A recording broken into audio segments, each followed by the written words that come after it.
Good morning, ladies and gentlemen. Glad to have you here this morning. I'm Diane Hopkins, and I am on the staff, Vice President of the Georgia Partnership. We are delighted to have you here for the 11th Annual Media Symposium. I've got to tell you a quick story because those of you who have attended this symposium before, you know that our crowd is just a little bit slimmer this morning than it has been in the past. But back several years ago when my husband and I first moved to Atlanta, my mother-in-law and father-in-law were coming to visit us, and they wanted to make sure we got tickets. Now, I realize I'm going to date myself when I say this, but they wanted us to get tickets to see Tony, Orlando, and Dawn. Now, that's not who they wanted to see. They wanted to see the pre-act, who was the comedian Phyllis Diller. She was just my mother-in-law's idol. And we went, got the 4 tickets for the group, went and got a note from my mother-in-law saying she was sick. She was not going to be able to make it. We're thinking, we don't want to go to this. So we tried to sell those 4 tickets. No way we could get rid of them. Because at that time, Tony, Orlando, and Dawn were a fairly dated group then anyway. But we said, well, we got the tickets. We'll go ahead and show up. We go into the Fox Theater. Of course, you know how big it is and how many people it holds. There were maybe 70 people there.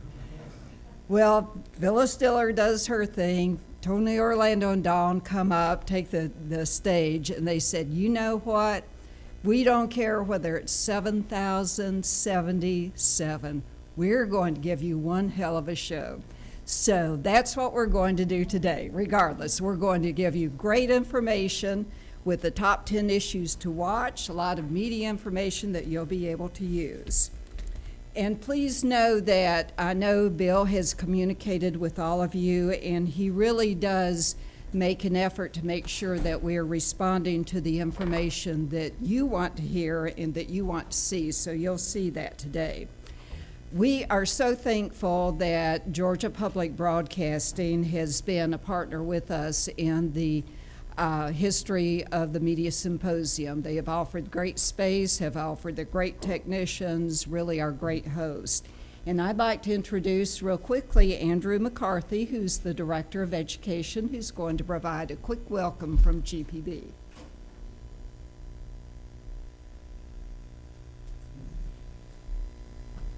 Good morning, everybody, and welcome to GPB. Thank you for coming with the potential of some adverse conditions later today. I'm originally from Buffalo, New York, so if it gets pretty cold out there, you know, I may suggest that you throw on maybe a long sleeve shirt, light sweater. So, and remember, no matter how bad it gets, it won't stick around through May. So. We're honored to have you guys here today, and congratulations to 25 years of GPB or GPE's dedicated service to education in Georgia. We've got here at GPB, as everybody knows, statewide coverage of television and radio, but they may not be aware of everything that we do in the classroom for education in Georgia. Over 50% of our online traffic is 50% of it is education related. Our content outreach specialists have traveled to over 350 school visits and training sessions, reaching over 3,000 educators since August of 2016, as well as pre-K through 12th grade educators have accessed our resources over 6.3 million times in the previous school year, so that's a pretty large number. Our goals at GPB is to continue to be on the forefront of the digital education movement, and we do that by curating, really developing and distributing high-quality education resources, programs, and services, and we utilize our facilities here as well as our innovative digital media team that we've got as part of our division alongside of our education. So, and just a thank you to Laura Evans and our team here for the continued work and innovation that they do And so, again, happy to have everybody here, and I'll turn it back over because I know you've got a big day of everything. So thank you again for being here. Thanks so much, Andrew. Appreciate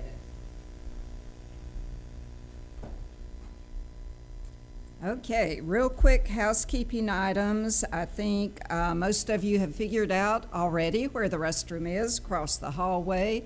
We've got refreshments in the back. Feel free to help yourself at any point. We'll have lunch brought in closer to the noon hour.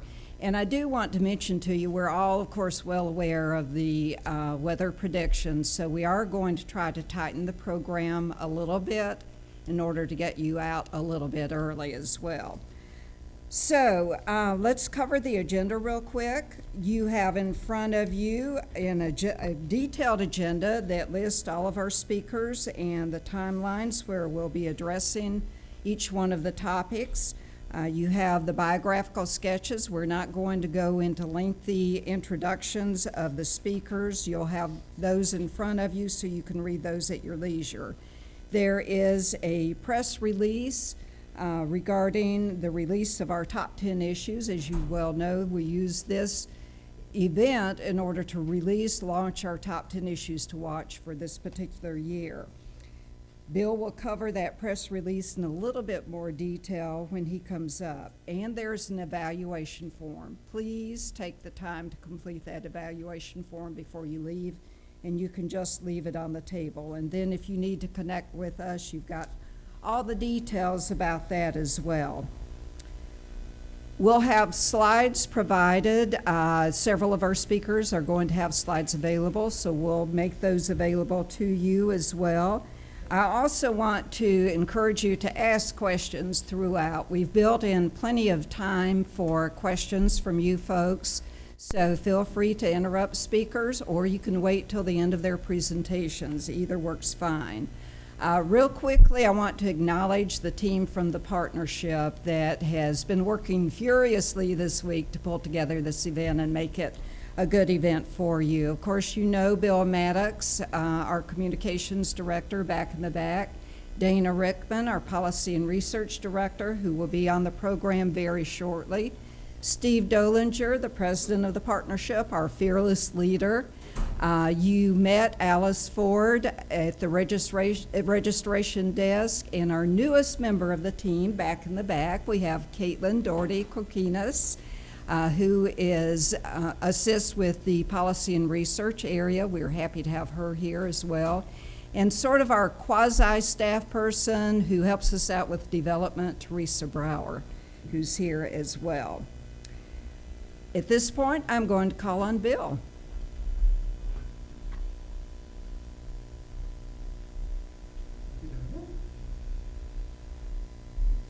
Hi, everybody. I think I said hello as everybody walked in. So happy to have you here.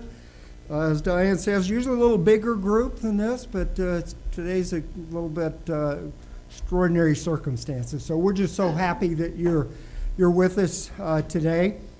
As Diane said, the evaluation is very important to us. I mentioned that the PowerPoints are on the symposium page. That came from an evaluation last year. So we actually read these things and listen to you.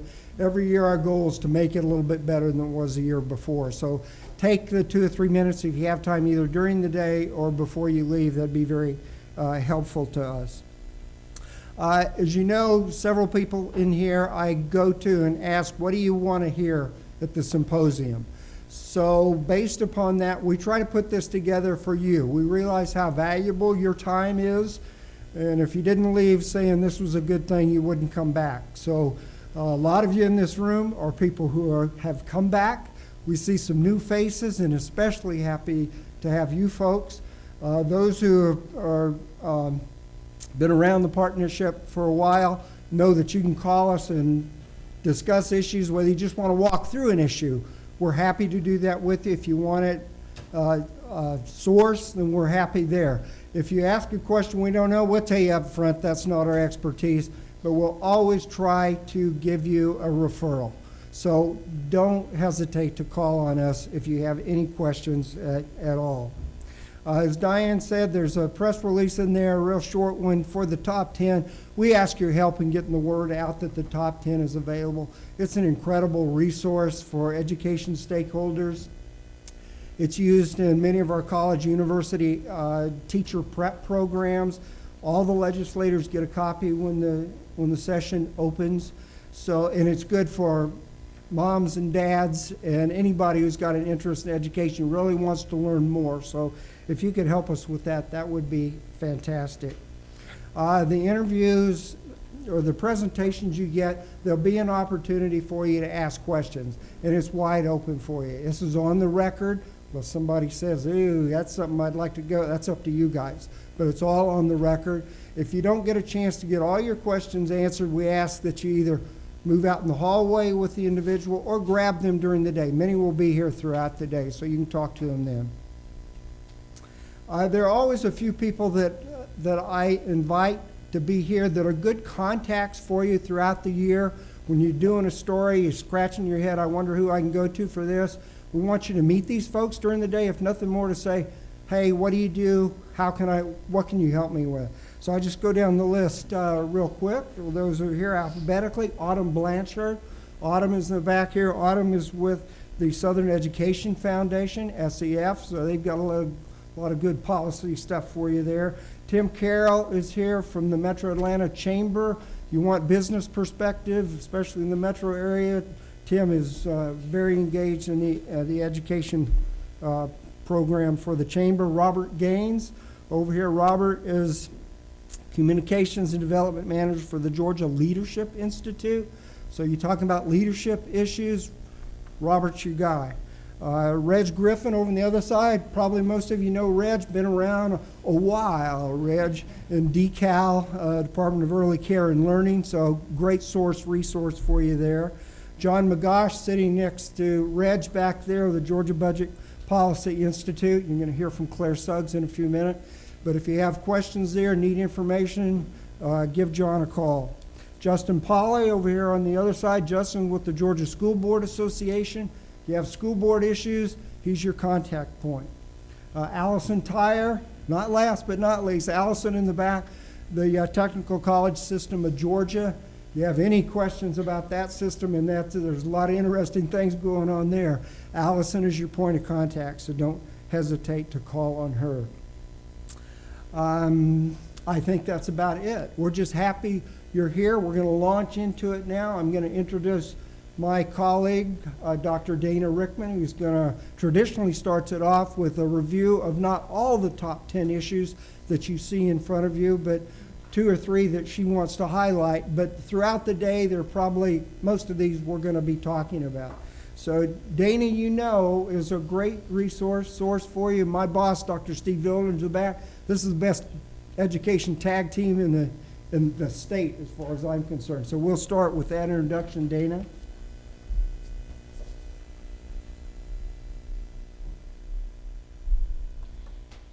Thank you, Bill, and good morning, everybody, and welcome. This is one of my favorite days of the year. I finally get to present to you all the top 10 issues to watch in education. It's a personal triumph for myself as I labor for many months to put this together for you all. Before I start, though, I want to give not only a shout out to the rest of the Georgia Partnership team that provides a lot of support in helping put this book together, but in particular, Caitlin Darty-Coquinas, who helped me tremendously during putting the book together this year. So thank you very much, Caitlin. And so without further ado, the top 10 issues to watch in 2017. Most of you know, most of you are repeat visitors here, but I want to, for new folks in the audience, I want to give you just a little bit of background to the top 10 itself. This is our 13th edition. We've been doing this for 13 years now. The issues themselves, they're research-based, nonpartisan analysis of topics that we feel are of importance. How do we get them? That's usually the question I get. How do you come up with the list? We've actually already started working on next year's list. We think about it throughout the entire year. What are the big issues coming out of the legislative session? What are people debating? What's happening in the state agencies? We convene a panel of other advocates and people in the know around, September, and we have a big meeting kind of thinking about what's happening. What do people need to know? What do people need to help understand?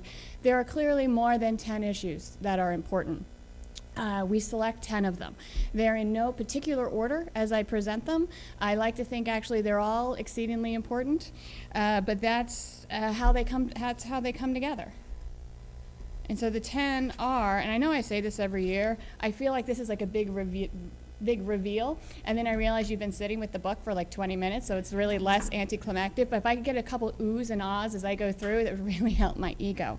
The first one, shifting federal landscape and state policy, what's ahead?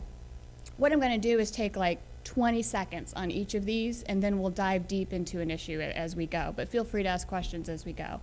As many of you know, over the past year, since we've moved from No Child Left Behind to the Every Student Succeeds Act, led by the Georgia Department of Education, the state has been working on a new state plan to comply with federal regulations. You'll hear a lot from Superintendent Woods this afternoon and other speakers around that state planning process, what that means for us. You may have also heard, I don't know, we have a new president coming in. We also have a new, probably Secretary of Education, and so this issue really looks at what may happen in the coming year with the new federal role. In this issue in particular, you'll see a lot of phrases like, at the time of the printing of this publication, comma, here's what we know. So that one's pretty much in flux. The second issue, teacher recruitment and retention, keeping teachers teaching. This is not a new issue, but it's certainly a critical issue. We need to think about our teaching workforce pipeline. The number of students electing to go into teaching, into institutions of higher education, is down by over a third over the past couple of years. Teachers are also leaving the classroom at what seems like an accelerated rate. If you look at data from in 2010, teachers who were hired in 2010, 5 years later, only 44% of them are still in the classroom. That's a significant problem for our teacher pipeline. The Governor's Education Reform Commission and then the Teachers Advisory Committee that came after that, they have a lot of suggestions about what to do about how to train teachers, how to retain them, how to improve the working conditions, how do we strengthen that pipeline. We'll have a lot of discussion this afternoon about that. Yes, sir? Dr. Rickman, the 5 years later, only 44% in the classroom. Is that in Georgia? That's in Georgia. That's Georgia-specific numbers. That comes from the Professional Standards Commission report. We'll have Casey Bethel, the Teacher of the Year, talk to some of these issues, and he's also on the panel this afternoon that we can dive into what's being proposed and what do we think might happen.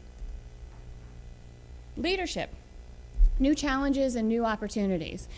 Second to having a high-quality teacher in the classroom, there is nothing more important than having strong leadership both at the school level and at the district level in terms of student outcomes. So what is the state doing in terms of creating a leadership pipeline to help support these leaders as they move forward?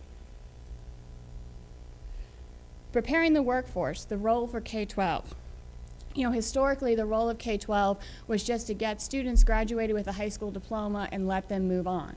As we all know, we've been hearing the research around workforce and that we have a growing skills gap, not only in Georgia, but across the country, where what the employers need and what our employable population has in terms of skills and abilities do not match. Our K-12 system has really stepped up to try and fill that void through the CTAE program, college career academies, career pathways. There's a lot that Georgia DOE is doing to try and fill that gap. Speaking of the gap, higher education, barriers to completion. There is a lot of students that really want to go on to higher ed and get that post-secondary certificate.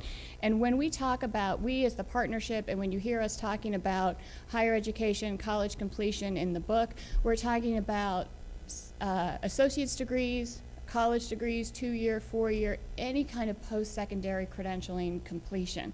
We have a problem in Georgia where their kids are falling out of that pipeline at an accelerated rate. We're one of the few states that do not have a statewide need-based aid program, and so we think it's time that we look at that again.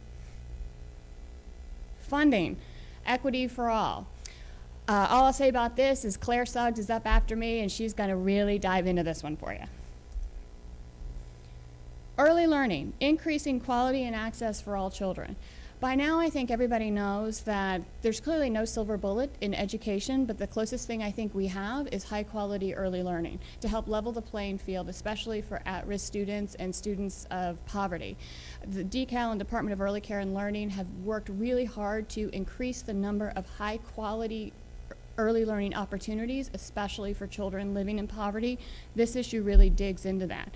I also want to give a shout out to DECAL. They have a brand new report, I think, that hit the streets in December that looked at longitudinal effects of the Georgia pre-K program.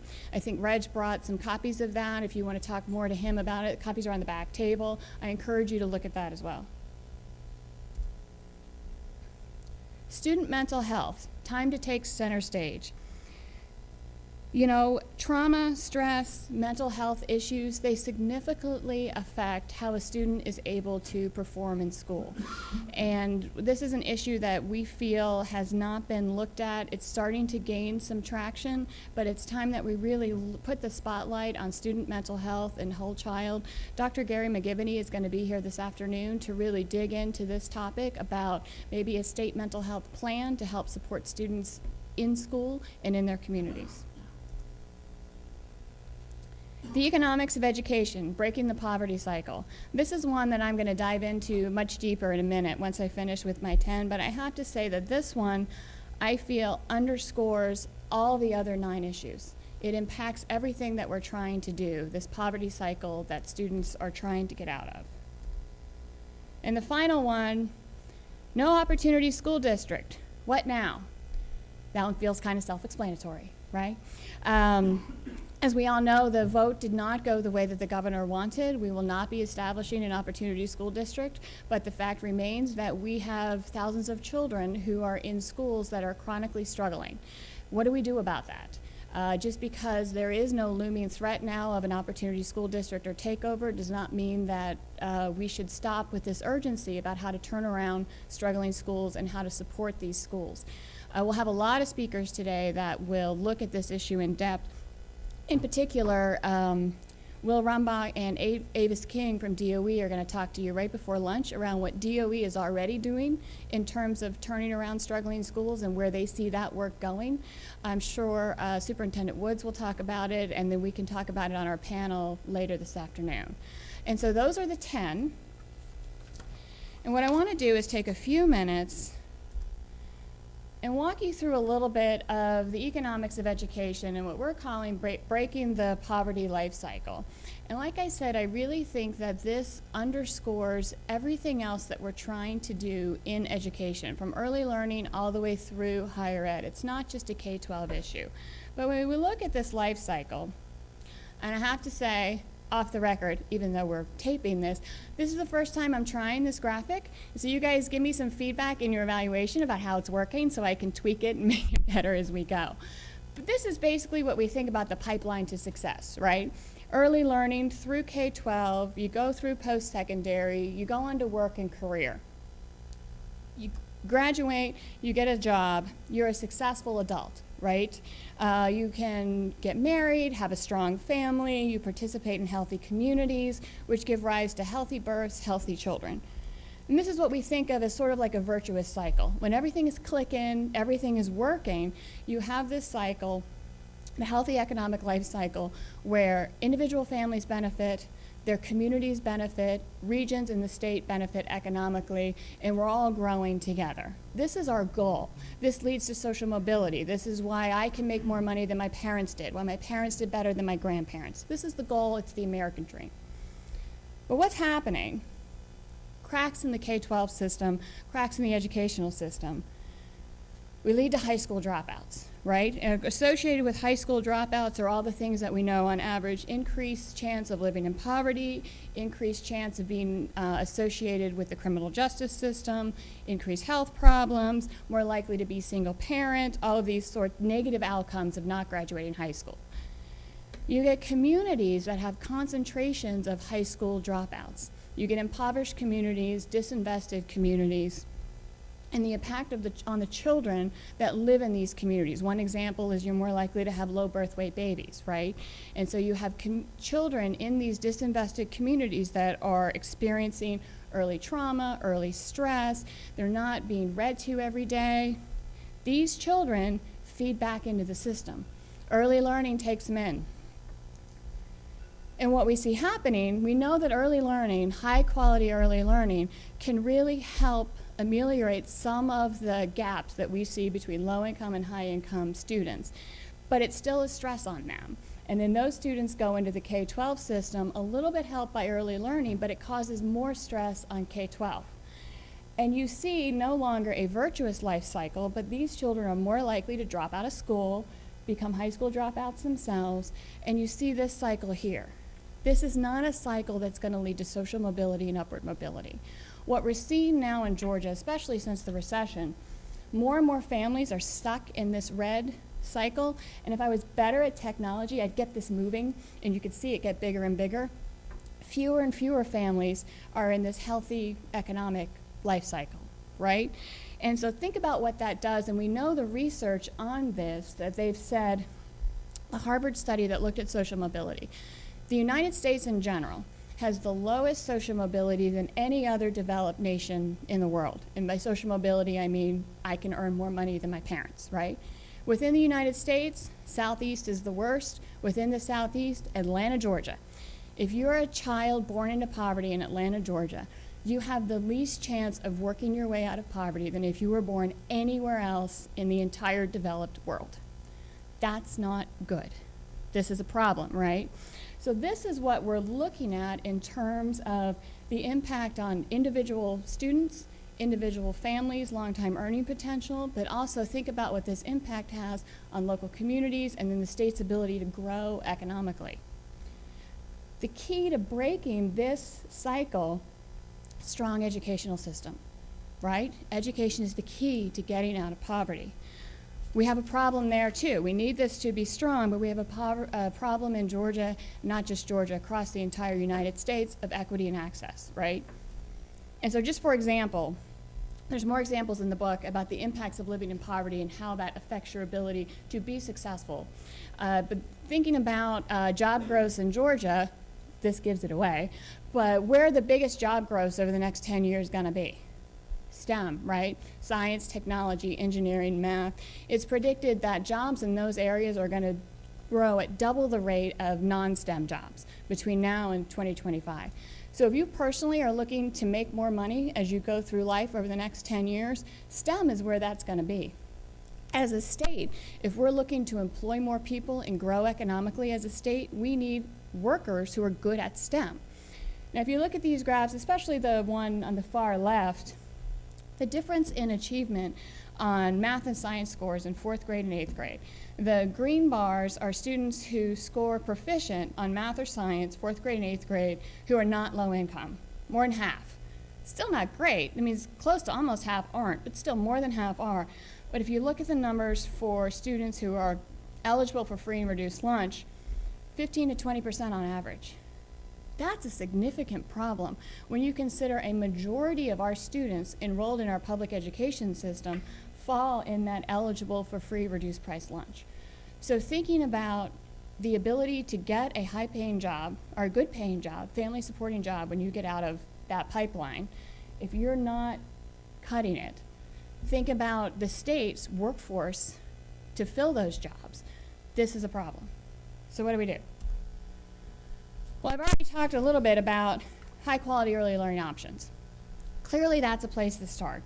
Another thing though that we really need to think about is the adults in the communities that these students live in. One around adult literacy. Research tells us that adult literacy is incredibly related to poverty and educational outcomes for students. Children whose parents have low literacy levels have a 72% chance themselves of reading at the lowest levels. You see some of these statistics in 20% of our counties in Georgia, more than 40% of the adult population lack basic literacy skills.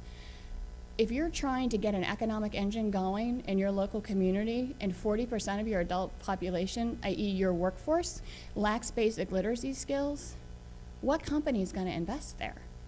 And so we're talking about regions of the state, communities that have massive disinvestment. The schools don't have support. The parents aren't functionally literate. what can schools do? How do we support this? These are questions that come into when we think about the chronically failing schools. How do we support them? How do we make sure that our poor population of students has access to higher ed?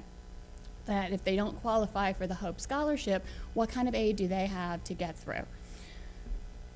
I will go back and sort of link the high quality early learning with the adult literacy. And I want to talk just for a second. DeCal and Reg again can talk to you about this in more detail, are participating in a pilot study from the National Governors Association and the Center for Law and Social Policy. And it's a 2-generation state policy network. And what they want to do is really look at this problem from both ends, from the child and the parent. And they're looking at statewide system change that can promote the learning and development of children who are enrolled in the state's subsidy child care service, at the same time providing supports for the success of their parents in both their caregiving abilities and also being breadwinners in the home. We can't just look at the K-12 system and say, you have to fix yourselves. We have to look at the context in which it exists in. And so the last thing I'll say is that this is really about the economic payoff, that we at the partnership clearly believe that investment in education is an economic development policy for the state.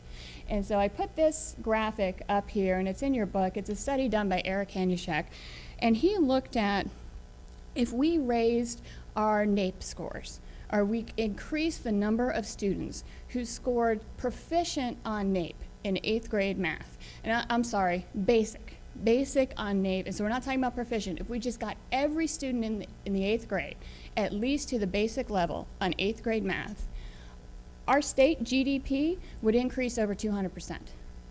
If we increase that number to be competitive with our regional best, the regional best in the Southeast region is Virginia, we go 283%. If we match the top performing state in the nation, Minnesota, about the percentage of students scoring at least basic, our GDP would go up by almost 600%. These are real economic returns that we're talking about. So we need to start thinking about how do we strengthen that entire birth to work pipeline to help students get out of the poverty cycle and get families into that healthy economic cycle. That's my story. I'm happy to take questions. Martha? I have 2 questions, actually. One is in terms of adult literacy. Yeah.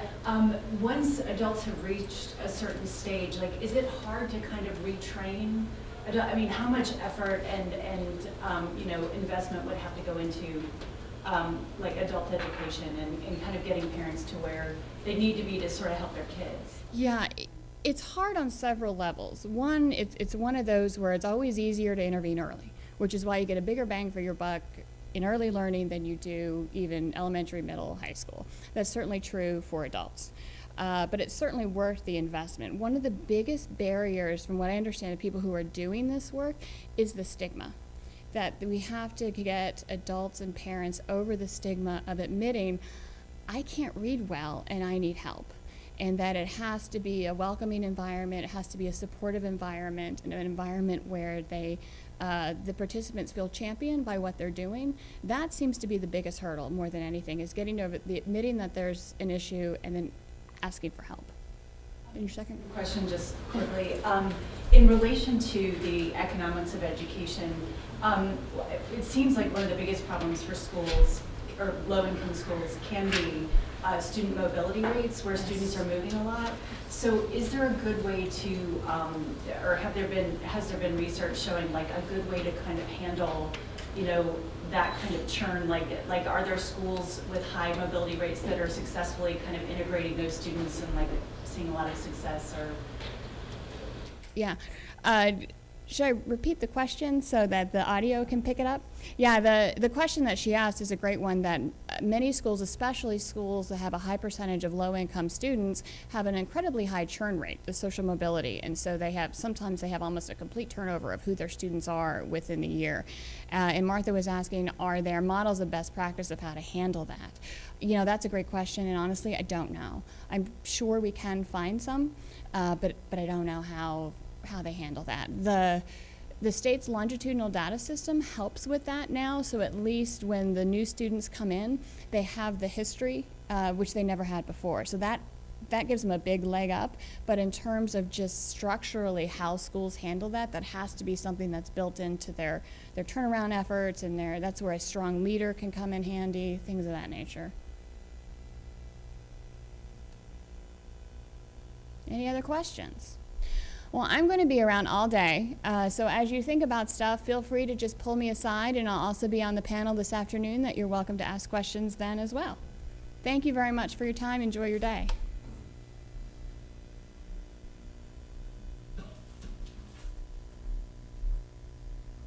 Thanks so much, Dana. I hope that she was able to tantalize you a little bit with foreshadowing of all the issues that are in the top 10, and certainly once we get through the media symposium today, we'll address many more of those issues in even more depth. We know that education funding has been a constant on this media symposium program throughout the 11 years. I think it's been one of the top 10 issues every year. So it's no surprise that it's on our list again today. And I would like to invite Claire Suggs with the Georgia Budget and Policy Institute to come forward.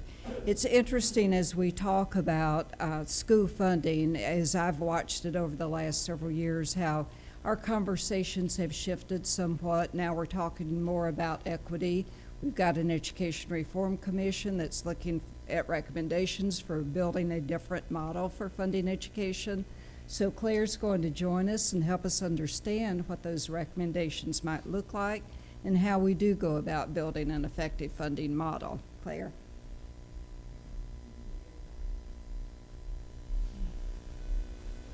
Well, I have the unenviable task of following Dr. Rickman and her presentation. The top 10 issues, I will tell you, honestly, I have every copy, I think the last 5 years. They are a wonderful resource, and I am so excited to have the new one. It is always a really comprehensive and thoughtful exploration of really key issues that the legislature will be grappling with and other education leaders. So I will try to meet her benchmark.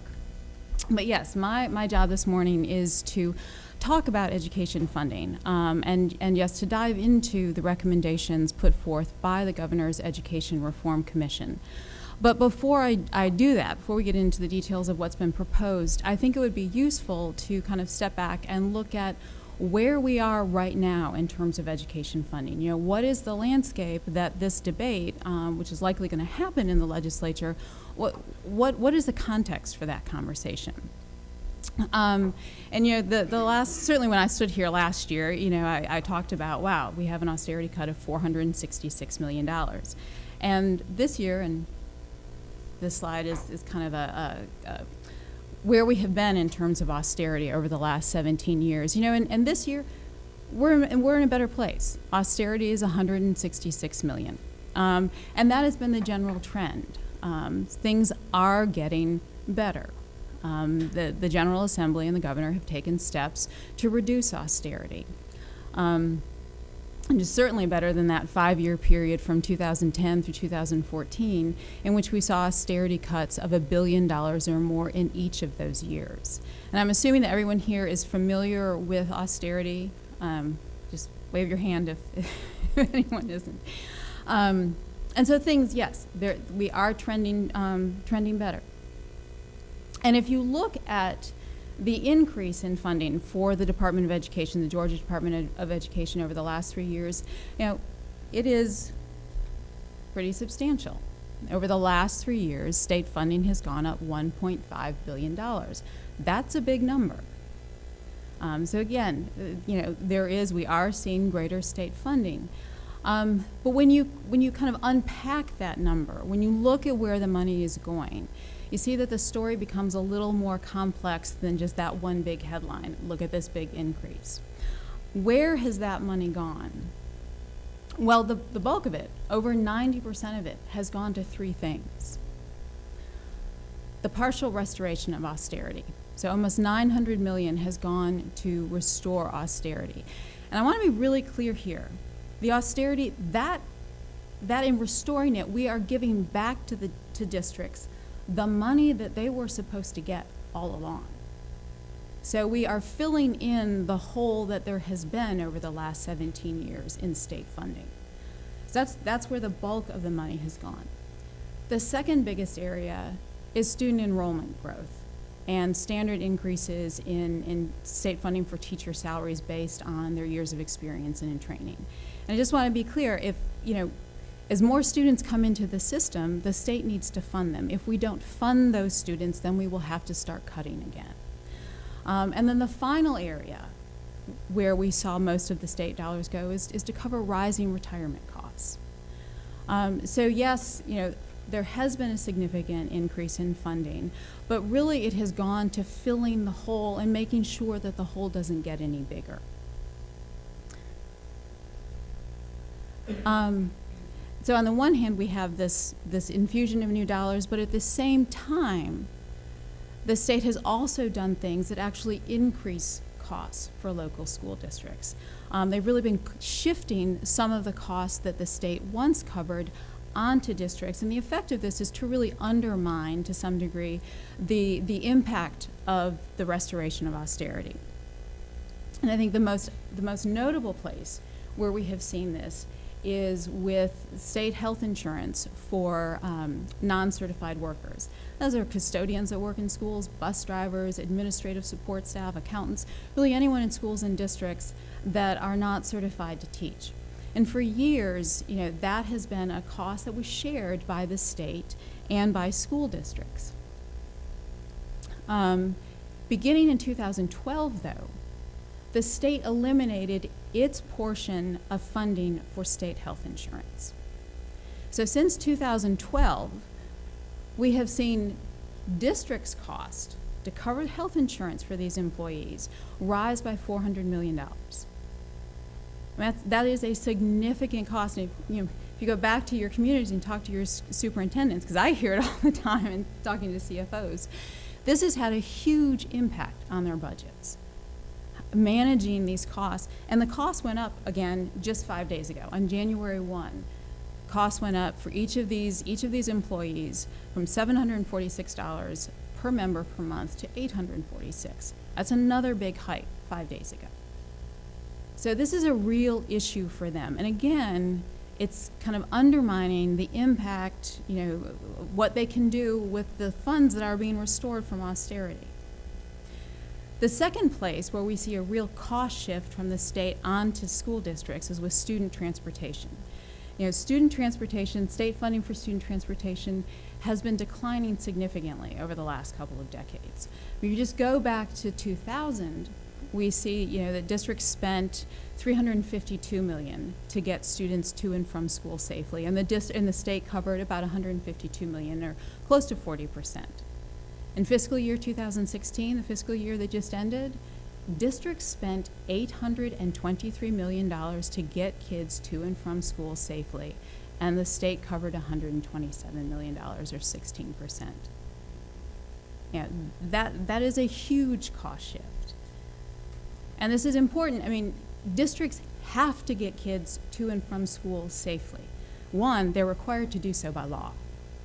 Two, if the kid isn't in school, that child is not learning. So if we want kids to learn, the very first thing we have to do is make sure that they're in school. And so here again is an example of districts having to fill in with local revenue for costs that are not being covered by the state. And then just kind of stepping back and looking at the state's budget for education as a whole, what we've also seen over the last couple of years is just the elimination of other programs that the state once had in place that would support districts and educators, and that includes graduation coaches, academic coaches, mentor teachers, the salary enhancements for teachers that earn national board certification, and the classroom supply cart.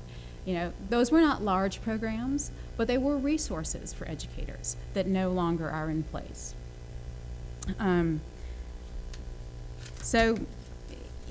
Things have been improving, but districts continue to face some pretty significant financial challenges.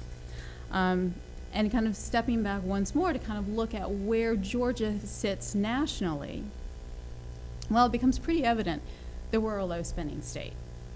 The most recent federal data, we are 38th in the nation in per student expenditure. So we're spending about $1,800 less per student than the national average. And as probably you all have seen, just this week, Ed Week gave Georgia an F for spending. As part of its big Quality Counts annual review, that was the grade we earned for spending. So, you know, again, we're not a high spending state. And that's the context against which the debate in the legislative session about how the state should fund public schools is going to play out against. So kind of turning to that now, that debate, 2 years ago, it was in January 2015 that Governor Deal announced the creation of the Education Reform Commission. And the centerpiece of the commission's work was to design a new funding formula. And he asked it, in his charge, to create a new modern formula, and really to have a formula that was much more flexible in how district leaders could use state dollars. And that's what the commission did. I mean, they have crafted a plan. They've laid out recommendations that do increase flexibility. And I know certainly in talking with superintendents, and this is completely anecdotal, not surveyed superintendents, but the feedback that I've gotten from them and from other district leaders is that this is a welcome shift. That there have been frustrations with some of the regulations that have been attached to the QBE. So this expansion of flexibility is absolutely welcome. At the same time, though, we do have concerns about the specific recommendations that have been proposed by the Reform Commission. And I'll go through them now. We have 4 kind of key questions, or what we see as key flaws with the proposal. The first, and this is just an overarching concern, the Reform Commission did not do a cost assessment. They didn't look at, so what does it cost to educate all students in Georgia today? And when you don't, and instead, stepping back, instead what they really focused on was redistributing the current level of funding. So what this means then is that in the funding formula that's been proposed as we look forward to the future, the funding level is actually set by the 31-year-old QBE formula, the formula that we have in place, and the formula that has been repeatedly characterized as out of date. Well, if it is out of date, then why are we using that formula to set the funding level for state funding for our public schools? It also means, because I didn't do this cost assessment, that the funding really is not aligned with the performance expectations that we have in place for students today. You know, what we are expecting students to know and be able to do in 2017 is significantly higher than what we expected of them in 1985. And generally when states are looking at how they fund public schools, they're looking at what do we expect, and they take steps to align expectations and resources. That assessment and that conversation never happened. So again, this was just a redistribution of existing funding. A second concern that we have with the recommendations from the Reform Commission is that the proposed formula does not include any adjustment for inflation. And you can just see, I mean, in years out, this is going to create problems for school districts. In addition, one thing is those of you who are into the weeds in the QBE and our current funding formula, we don't actually regularly adjust our current funding formula for inflation. The one thing, though, that we do have in the current formula is we do adjust teachers' salaries. And again, that's for their years of experience and graduate degrees. And that kind of functions, that salary adjustment kind of functions as a default inflation adjustment, at least in the area of teacher salary. Well, the proposed formula eliminates that adjustment. So we're getting rid of that, and we have no inflation adjustment to take the place of that. Instead, it sets, and this is a recommendation, that the General Assembly should simply review the funding formula annually and make adjustments as it deems necessary. Well, if you look at how the General Assembly has adjusted our current funding formula, it becomes apparent that those adjustments are likely to be few and far between and not keep pace with inflation, because they haven't kept pace with inflation with the QBE. And this, years out could create real challenges for school districts, in particular for school districts that don't have a lot of local resources that they can turn to, that can't raise new local dollars. We may see in years out, either those that can raising taxes, or possibly having to look at cutting services. If there isn't something in place to deal with costs that just, rise routinely with inflation. And one thing I'm going to want to step back and note here, a couple of years ago, as you probably recall, the state was looking at transportation, and it became evident that the transportation infrastructure in this state really was not adequate. It hadn't been maintained and wasn't adequate to meet the economic development goals that the state had. And so they did a cost study. What would it take to get our transportation infrastructure to the place where it could support our economic development goals? And that cost study was the basis for legislation that was passed by the General Assembly to increase state revenue for transportation, so they could make those critical investments to support the state's long-term growth. That legislation includes an adjustment for inflation. So within the area of transportation, the state has recognized rising costs, did a cost study. But we haven't done that when we're looking at our students, at our human capital infrastructure. And I think that's a pretty significant oversight that hopefully the General Assembly, as they debate this and as they look at it, will address.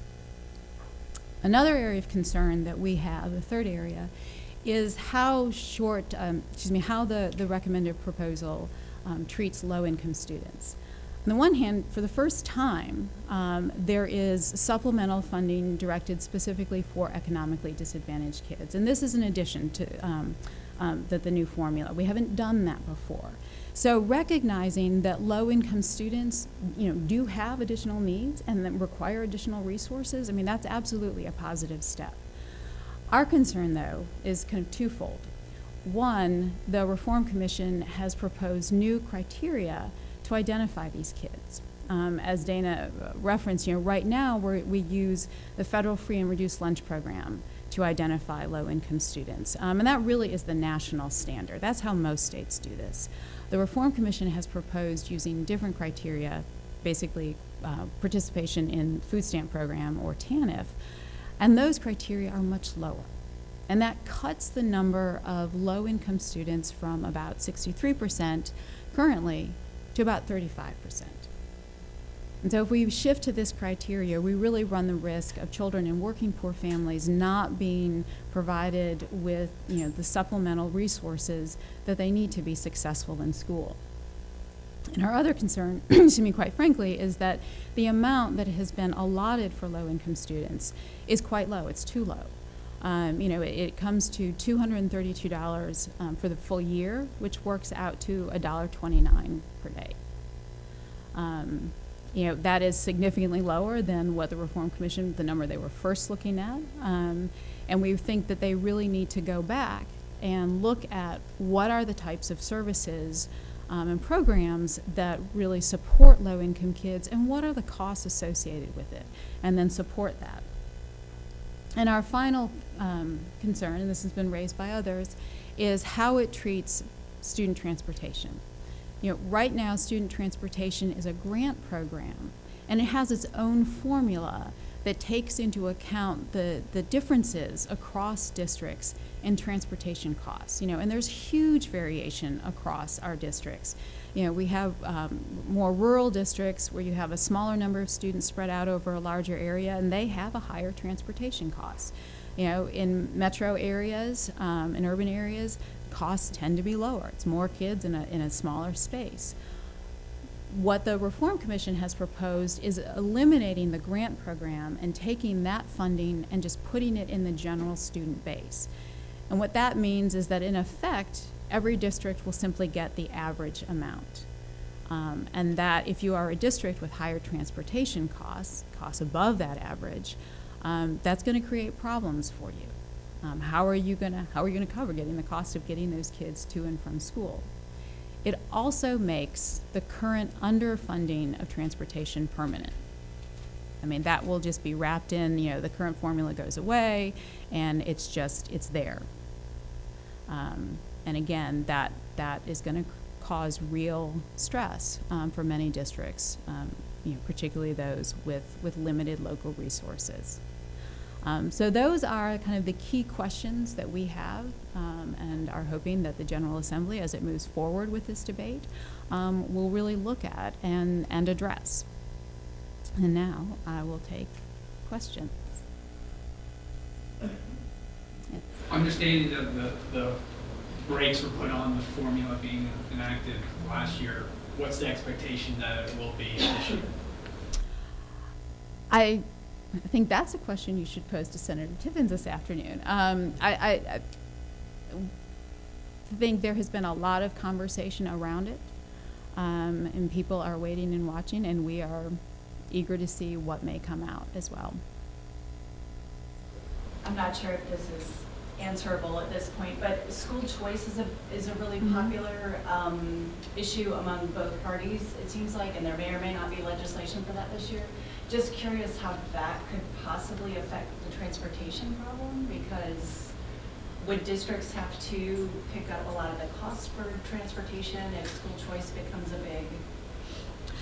That's completely speculative. I mean, to date, when there have been choice legislation proposed, it's been, explicitly like that the parents would provide transportation. So, but that's a huge issue, though. I mean, if you move to choice, we try to expand it, and if we try to expand it for kids in low-performing schools, and you don't provide transportation, then you haven't really expanded choice. And that transportation is just a huge issue, which has not really been addressed broadly, unless you start talking to transportation directors, and then you will get an earful. Just a curiosity question about transportation. Is that just to and from school, or does that include special events like sports and drama and things like that? I do believe that does include some of the extras. And I should also clarify, the state requires districts to provide transportation to students who live 1.5 miles or more from their zone schools.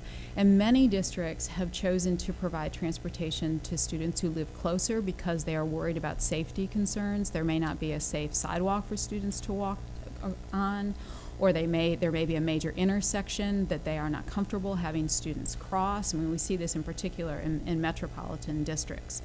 But they are required to provide that transportation. And just kind of stepping back, kind of unpack the transportation issue a little bit. Part of it is the state is not funding in full the existing formula. The other side of the piece is the data that they're using on student enrollment is for most districts at least 20 years old.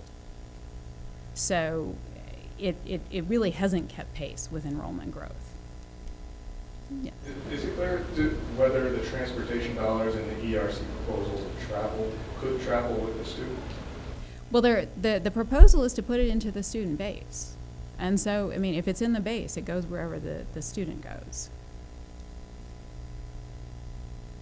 So, and that is different, because right now, districts that provide transportation and state charter schools that provide transportation get the transportation dollars. If they're included in the student base, then everyone gets it. So if you're a state charter that is not providing transportation, you would get that. You would get the average amount. I mean, it's a small amount, but yeah, I mean, it's part of what was wrapped into the base, and that follows the student.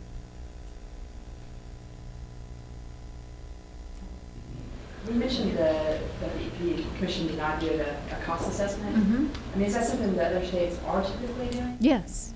Thank you for yes. Maryland actually just finished one in October. They spent about 18 months and used 3 different methodologies to really try to get the most kind of comprehensive and realistic assessment of what it would cost, and they matched it against their state standards. Michigan finished one, actually it was about just a year ago at the beginning of 2016. Wyoming finished one in 2015. It is pretty standard for states to do that. That doesn't mean they will fund at the level their study has concluded is needed, but at least it gives you a reasonable estimate and something to be working toward. And we don't have that here. And we don't. Sally. This is kind of a question on nits, but I'd like to know if you have any information. Are they intending to do this per student formula based on the eligibility for a student to use the bus, or those that actually use the bus? And will it be incumbent upon the local school districts to have to do the administrative work to collect all of this data and maintain all of this data, a cost factor which is not accounted for at all? Well, under the proposed under the ERC's formula, the transportation formula goes away. And districts right now are tracking who's eligible and who isn't eligible. They do surveys. So you are suggesting that they'll probably use eligibility? Well, but it's not in the record in place that the state sees. I don't know that I'm understanding the question. It's... Well, there are a lot of students who get to school in a way other than the bus. If they collect data on how the student gets to school, it's going to be a different answer than how they could get to school. And the maintaining of that data changes with the student's residence. And we have some schools that are highly mobile, and that could change. Yet the Education Review Commission is suggesting that once you get a characteristic on the student, it travels with them through their entire life as a student. Would that also apply? There would be no separate allotment for student transportation. They're just wrapping it into the base. So they wouldn't be factoring in at the state level whether or not a student was riding the bus or was eligible for transportation. They're just taking that separate grant program and moving it into the student base. So on the year that they would decide to do this, it's set, the money is set forever. It doesn't have anything to do with the reality of the services that have to be extended from transportation. That's my understanding. They didn't, this is a shift. Right now the QBE, and this kind of the larger thing, is based on inputs. And so we have the number of students, and I think this applies to transportation. We know how many students, and once you know the number of students and kind of what category they're in. And so for transportation, it would be whether or not they're eligible, or whether they're 1.5 miles, or if you're a special ed kid, you have to have transportation. And so they're collecting all of that data, and then okay, if you're a kindergartner, we know if you have 100 kindergartners, you're going to get, 5 teachers, I think, or maybe a greater number, but it's inputs based on the number of students you have and the programs that they're in. And that's how you build out, the number of teachers you have, the number of school counselors. I know, but that would also, we have a formula that tells us, okay, if we have X number of students who are zoned, then the state's supposed to provide this amount of money. We're moving away from that inputs, and so it's just this kind of lump sum. And the pot for transportation dollars right now, under their proposal, would just be shifted into the lump student base. Am I still misunderstanding? Forcing itself from any administration of transportation at the local level is what I'm correct. Yes. And it's based just on enrollment figures, is that right? The allocation of transportation will be enrollment. Yeah, because it's going into the student base. How much are they proposing to spend on gifted students? That's a good point. On gifted students, I believe it is $773, which is significantly higher than for economically disadvantaged.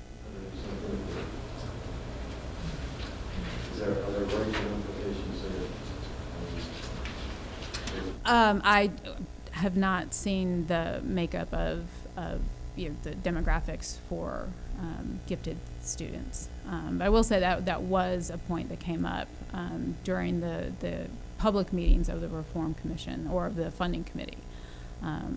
So we'll see what happens with that weight. But it is kind of striking the disparity. Claire, I'll just add, he was talking about how much the weights would be. If you all look on page 35 of your book, it has a graphic that shows the proposed weights, not the total amount, but for example, if a student was in grades K through 3, they would be funding up at 0.28. And so it shows the different categories and what the additional amount would be, so you can kind of see a comparison of what gets weighted more versus other things. Claire has all the calculations on what the actual dollar amount might be. More, yes. Hey, Frank Lucebean, from our colleague at the AJC, met with the governor this morning, and he just sent me a note that the governor is saying he's not going to put his funding formula back here because he wants to concentrate on this escape route from failing schools, which is going to be more complicated, might involve vouchers, and might be a harder sell. Do you think they're ever going to reform the funding formula? If we push it to another year, I'm just wondering if it's ever going to happen. I mean, it's such a complex thing. They didn't do a really good job, I don't think, the commission, because they started out by saying we're not going to expand funding, we're going to take what we have and move it around. Do you think there's any real appetite to change funding in this state?